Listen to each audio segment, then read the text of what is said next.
నమస్తే. ఇన్నాళ్ళు నన్ను సపోర్ట్ చేస్తూ, ఎంకరేజ్ చేస్తూ మీ ప్రేమని నాకు అందిస్తున్న ప్రతి ఒక్కరికి కృతజ్ఞతలు. అలాగే ఈ వీడియో కూడా ఖచ్చితంగా మీకు ఉపయోగపడుతుంది. లైక్, షేర్ అండ్ సబ్స్క్రైబ్ చేసి మీ సపోర్ట్‌ని నాకు అందించండి. అలాగే ఈ వీడియో పట్ల మీకున్న అభిప్రాయాన్ని కామెంట్ సెక్షన్‌లో కామెంట్ చేసి తెలియజేయండి. ఇప్పుడు వీడియోని చూద్దాం. జ్యోతిష్య శాస్త్రం ఒక అద్భుతం. వేదాంగమైన జ్యోతిష్య శాస్త్రం అనేటువంటిది మానవ జీవన గమనానికి ఒక వరం. జ్యోతిష్య శాస్త్రం నీ జీవితంలో వెలుగు నింపే ఒక భాష. ఆ భాష నీకు అర్థమైతే ప్రకృతి నీతో మాట్లాడుతుంది. అస్ట్రాలజీ నేర్చుకోవాలి అనుకునే వారికి అద్భుత అవకాశం. మురళీధర శర్మ గారి అస్ట్రాలజీ క్లాసెస్ అతి త్వరలో మొదలు కాబోతున్నాయి. 100% జాబ్ గ్యారంటీ. వివరాల కొరకు సంప్రదించండి. నమస్తే, వెల్కమ్ టు అవర్ ఛానల్. నేను పద్మిని. ప్రస్తుతం పాటు ప్రముఖ ఆధ్యాత్మికవేత్త, ఆస్ట్రాలజర్, అలాగే లైఫ్ కోచ్ సుధా గారు మనతో పాటు ఉన్నారు. మాట్లాడదాం. సుధా గారు నమస్తే అండి. నమస్కారం పద్మిని. సుధా గారు రాశి ఫలాలు చెప్పబోతున్నారా? అవునవును, మరి వచ్చేది అందరికి ఇంట్రెస్ట్ అదే కదా, మరి Yeah, చాలా definitely. ఇంట్రెస్ట్. సో రాశి ఫలితాలు ఆగస్ట్ నెల 1 నుంచి 31 వరకు మొత్తం ఎలా? నెల మాట్లాడుకుందాం. Mm. ఫస్ట్ ఎప్పుడైనా రాశి ఫలాలు మాట్లాడుకున్నప్పుడు మనం గోచారం మాట్లాడుకోవాలి, ఇంకా Ah. తప్పదు. Mm. సో మనకి తెలుసు, ఇప్పుడు రాహు ఏమో మనకి మీనంలో ఉన్నారు. ఇప్పుడు మేషంలో ఏమి ప్లానెట్స్ లేవు. అవును. మళ్ళీ ఏమో వృషభంలో జూపిటర్, మార్స్. అంటే ఏంటంటే ఈ రాశికి అధిపతి కూడా ఇక్కడ మనకి వృషభంలో ఉన్నారు. మళ్ళా మిథునంలో ఏం లేరు. సన్ ఏమో ఇక్కడ మనకి కర్కాటకంలో ఉన్నారు. Mm. సో ఆయన ఏంటంటే దిగుతున్నారు 16th, ఇక్కడ రాసా అందుకనే డేట్ 16th దిగుతున్నారు అనమాట Ah. సింహానికి. సో ఆ గోచారము మెయిన్ గోచారం మళ్ళాను. Mm. ఇంకా ఏంటంటే మనకి సింహంలో మెర్కురీ, వీనస్ ఉన్నారు. మళ్ళీ ఇంకో మోస్ట్ ఇంపార్టెంట్ ఏంటంటే మెర్కురీ రిట్రోగ్రేడ్ అవుతున్నాడు అనమాట. ఓకే. 5th ఆగస్ట్ నుంచి 5th 6th around that time. Mm. మళ్ళీ ఆయన రిట్రోగ్రేడ్ అయ్యి కర్కాటకానికి వెళ్తున్నారు. Mm. ఈ మంత్ అంటే ఆగస్ట్ నెల ఆఖరికి వక్రగతి ఉంది. వక్రగతి ఉంది అండ్ వెళ్ళడం కూడా కర్కాటకానికి మొత్తం వెళ్తున్నారు. అదే. Mm. సో నెక్స్ట్ మనకేమో కన్యలో మనకి కేతు ఉన్నారు అనమాట. మనకి ఆల్రెడీ తెలుసు శని రిట్రోగ్రేడ్ అయ్యారు June 30th నుంచి, అంటే జూలై నుంచి రిట్రోగ్రేషన్ లో ఉన్నారు అనమాట. November 15th వరకు రిట్రోగ్రేషన్. సో ఇవి పరిస్థితి అనమాట. గోచారం ఇలా ఉంది. ఇలా ఉంది ఈ పరిస్థితి. ఈ ప్లానటరీ పొజిషన్ బట్టి మన గోచార రీత్యా మనం మాట్లాడుకోవాలి. Mm. ఇంకోటి మోస్ట్ ఇంపార్టెంట్ ఏంటంటే మనకి ఎప్పటికైనా నీచ గ్రహాలు, అంటే ఏంటంటే కొంచెం ఉగ్ర గ్రహాలైనా సరే 3, 6, 11 పొజిషన్ లో బాగుంటుంది అంటాం. Mhm. శుభగ్రహాలు అయితే మనకేమో 1, 5, 9, 11 ఇలాంటి వాటిలో బాగుంటుంది అని చెప్తుంటాం. ఎక్కడి నుంచి? మీ రాశి దగ్గర నుంచి Mm. గోచార రీత్యగా ఇది జనరల్ గా చెప్పడం అనేది జరుగుతుంది. ఎందుకంటే మనం జూపిటర్ కి చూసుకోవచ్చు, అంటే గురువుకి చూసుకోవచ్చు, శనికి చూసుకోవచ్చు, రాహుకి చూసుకోవచ్చు. మిగతావన్నీ చిన్న గ్రహాలు. అంటే చిన్న గ్రహాలు అంటే ఒక నెలకి మారుతూనే ఉంటాయి కదా. Ah. సో ఇవన్నీ చూసుకున్నప్పుడు ఏంటి ఎక్కువ మనం కాన్సన్ట్రేట్ చేసేది మెర్కురీ, వీనస్ అంత కాన్సన్ట్రేట్ చేయము. మిగతా పెద్ద గ్రహాల మీద కాన్సన్ట్రేట్ చేస్తాం. అంటే రాహు, జూపిటర్, మళ్ళా శని. Most Obvious. రాహు ఉంటే Mm. మరి కేతు, కేతు yeah. అంతే కదా. Yeah. రెండు ఒకటే. ఆపోజిట్ కదా. Mm. ఆపోజిట్ కనుక తప్పక అవి చూసుకోవాలి. Mm. ఎందుకంటే 1.5 years ఉంటుంది అది. ఉంటాయి. ఇవన్నీ ఏంటంటే మనం జనరల్ గా మాట్లాడుకుంటున్నాం. Mm. ఎప్పటికైనా సరే మనం జాతక రీత్యా వాళ్ళకి ఇది జనరల్ సొల్యూషన్స్ కూడా మనం చెప్పేది. ఇప్పుడు Mm. జాతక రీత్యా జాతకం చూపించుకున్న తర్వాత ఒక సొల్యూషన్ ఇవ్వడం కానీ కరెక్ట్ సొల్యూషన్ అని చెప్పేది ఇవ్వడం అనేది జరుగుతుంది. Mm. అలాగే ఒక జాతిరత్నం కూడా. ఇప్పుడు దీన్ని బట్టి మనం జనరల్ గా జాతిరత్నం చెప్తాం, కానీ జాతక రీత్యా ఇంకా చాలా ఉంటాయి. Mm. మనం దశ విశేషాల గురించి కూడా మాట్లాడున్నాము. అలాగే లగ్నం వస్తుంది. Mm. సో లగ్నం రీత్యా ఇదేంటంటే మూన్ పట్టి, అంటే ఏంటంటే మనకి గోచారం చంద్రుడిని పట్టి రాశిని పట్టి మనం మాట్లాడుకుంటున్నాం. Right. అందుకనే రాశి ఫలితాలు అన్నాం. Right. సో ఆ ఫలితాలు కొంచెం జనరల్ గా ఉంటాయి. Mm. సో ఎవరికైనా కావాలి అంటే తప్పక జాతకం అనేది పరిశీలించుకోవాలి. Right. అది పరిశీలించుకోవాలంటే కింద స్క్రోల్ అయ్యే సుధా గారిని కాంటాక్ట్ చేస్తే డెఫినెట్ గా. డెఫినెట్ గా చెప్పడం జరుగుతుంది. Mm. అండ్ రైట్, తప్పకుండా రాశి ఫలితాలు ఒకసారి చూసుకుందాం. మేష రాశి నుంచి మొదలుకొని మీన రాశి వరకు ఈ ఆగస్ట్ రాశి ఫలాలు ఎలా ఉన్నాయో ఇప్పుడు డాక్టర్ సుధా గారి ప్రిడిక్షన్స్ లో తెలుసుకుందాం.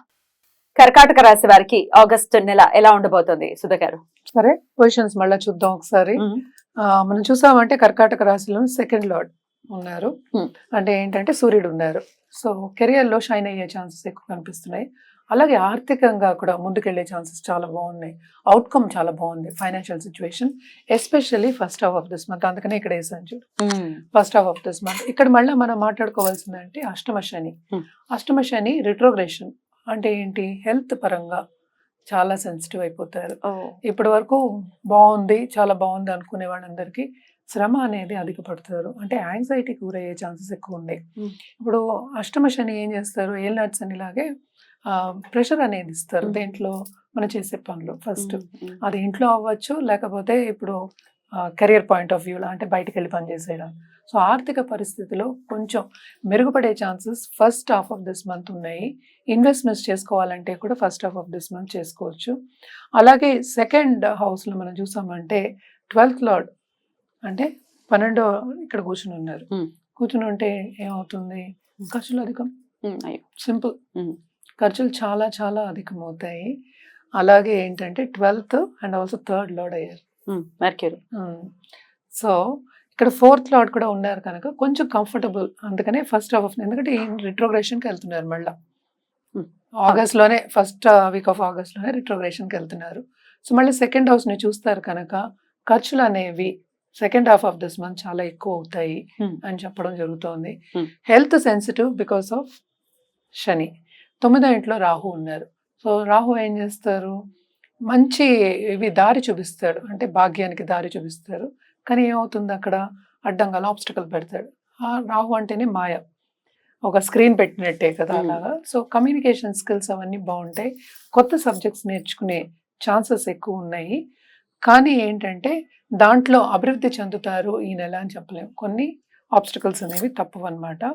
దాంపత్య జీవితం, ఎందుకంటే దాంపత్య జీవితం 2nd లో మనకి వీనస్ ఉన్నారు కనుక దాంపత్య జీవితం చాలా బాగుంటుంది, అనుకూల పరిస్థితి అని చెప్పుకోవాలి. అలాగే ఏంటంటే అందరినీ కలవడం, ఫ్రెండ్స్ని రిలేటివ్స్ని కలవడం, హ్యాపీగా ఉండడం అనేది జరుగుతుంది. కానీ అందరూ సపోర్ట్ చేస్తారు వీళ్ళకి అని చెప్పలేము. అంటే వాళ్ళకి ఎదురు ఆర్గ్యుమెంట్స్ వచ్చే ఛాన్సెస్ కూడా ఎక్కువ కనిపిస్తున్నాయి అనమాట. సో బిజినెస్ పీపుల్కి ఎస్పెషల్లీ మనం మాట్లాడాలి అంటే ట్రేడర్స్ అంటాం మనం. ట్రేడర్స్కి first half of this month చాలా బాగుంటుంది. సెకండ్ హాఫ్ ఆఫ్ మంత్ ఏమో కొంచెం ఇబ్బందులు పడే ఛాన్సెస్ ఎక్కువ కనిపిస్తున్నాయి. అండ్ ఆల్సో ఏంటంటే మోస్ట్ ఇంపార్టెంట్, ఎవరితోనూ ఆర్గ్యుమెంట్స్, విభేదాలు పెట్టుకోకూడదు అనేది మోస్ట్ ఇంపార్టెంట్. దాంపత్య జీవితంలో అనుకూల పరిస్థితి కనుక కొత్తగా పెళ్ళైన వాళ్ళు ఉంటారు కదా, వాళ్ళు అడ్జస్ట్మెంట్ పీరియడ్ కింద తీసుకుని ముందుకు సాగచ్చు అనమాట. బాగుంటుంది, హ్యాపీగానే ఉంటారని చెప్పాలి. అలాగే ఏంటంటే ధర్మక్షేత్రాలు సందర్శించే ఛాన్సెస్ ఎక్కువ కనిపిస్తున్నాయి వీళ్ళకి, ఎందుకంటే 9th రాహు. సో వెళ్ళే ఛాన్సెస్ ఎక్కువ ఉన్నాయి. అంటే ఏంటి, పుణ్యనది స్నానాలు అని చెప్తూ ఉంటాము. సో అవి కొన్ని ఛాన్సెస్ ఉంటాయి అన్నమాట వీళ్ళకి. నెలంతా నెల పొడుగా అని మనం చెప్పలేము, కానీ వెళ్ళి వచ్చే ఛాన్సెస్ ఎక్కువ కనిపిస్తున్నాయి అన్నమాట. అలాగే పిల్లలు కూడా, ఎందుకంటే మెర్క్యూరీ వీనస్ కలిసి ఉన్నారు అక్కడ. సో పిల్లలది కూడా బాగానే ఉంటుంది. మదర్ హెల్త్ కూడా మెరుగుపడే ఛాన్సెస్ ఎక్కువ కనిపిస్తున్నాయి అన్నమాట. కానీ ఖర్చులు మాత్రం అధిక ఖర్చులు. ఫైనాన్షియల్ ప్లానింగ్ వీళ్ళు తప్పక చేసుకోవాలి, పరిహారాలు వీళ్ళు తప్పక చేసుకోవాలి, పాటించాలి. హెల్త్ ఒకసారి, హెల్త్ అది చాలా సెన్సిటివ్ ఉంటుంది అని చెప్పాను కదా. అదేంటంటే second half of this month కొంచెం దిగితే కనుక కొంచెం బెటర్. ఎందుకంటే హాట్ ఫ్లషెస్ కానీ లేకపోతే ఇలాంటివన్నీ ఎక్కువ ఉంటాయి, సడన్ గా హీట్ రావడం కానీ, ఎందుకంటే సన్ కూడానే ఉన్నారు కదా. సో సడన్ ఇన్ఫెక్షన్స్ రావడం కానీ, అలా స్కిన్ ప్రాబ్లమ్స్ రావడం, ఐ ప్రాబ్లమ్స్ రావడం కానీ, ఇది జాతక రీత్యా మళ్ళీ చూడవలసిందే. మనం జనరల్ గా మాట్లాడుకుంటున్నాం. మరి ఏం చేసుకోవాలండి, పరిహారాలు ఏం చేసుకోవాలి ఫర్ ద పీస్ఫుల్ టైం? తప్పక ఏంటంటే విష్ణుమూర్తికి మన లక్ష్మీదేవికి అది చెప్పుకుంటూ వస్తున్నాం, శ్రావణమాసం కూడా వస్తుంది కనుక చేసుకోవచ్చు. అలాగే ఏంటంటే శివపార్వతులు దంపతులకి పూజ చేయడం, ఎందుకంటే అనుకూల పరిస్థితి అన్నాను కదా, పూజ చేయడం అనేది మంచిది. అలాగే ఒక సుమంగళికి పిలిచి మనం మంగళవారం కానీ శుక్రవారం కానీ వాయనం ఇవ్వడం అనేది మంచిది అనమాట. అలాగే బ్రాహ్మణులకు కూడా, ఎందుకంటే మనం చూసామంటే ఎక్కడ ఉన్నారు, 11th ప్లేస్ జూపిటర్ ఉన్నారు. వాయనం ఇవ్వడం అంటే బ్రాహ్మణులకి దానం ఇవ్వడం అనేది ఎక్స్ట్రీమ్లీ ఇంపార్టెంట్ అన్నమాట. చాలా మంచి జరుగుతుంది అది.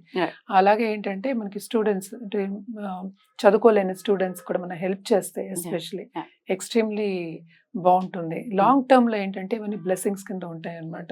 తప్పక చేస్తే బాగుంటుంది. బ్యూటిఫుల్ అండి, చాలా అద్భుతంగా వివరించారు. ఖచ్చితంగా చెప్పినటువంటి జాగ్రత్తలు వహిస్తూ అలాగే పరిహారాలు కూడా ఖచ్చితంగా చేసుకుంటూ కర్కాటక రాశి వారికి ఈ మంత్ అంతా చాలా ఆనందకరంగా గడవాలని మనస్ఫూర్తిగా కోరుకుంటూ ఇక నెక్స్ట్ ఎపిసోడ్ లో సింహరాశి గురించి మాట్లాడుకుందాం. థ్యాంక్ యూ సో మచ్ అండి, నమస్తే.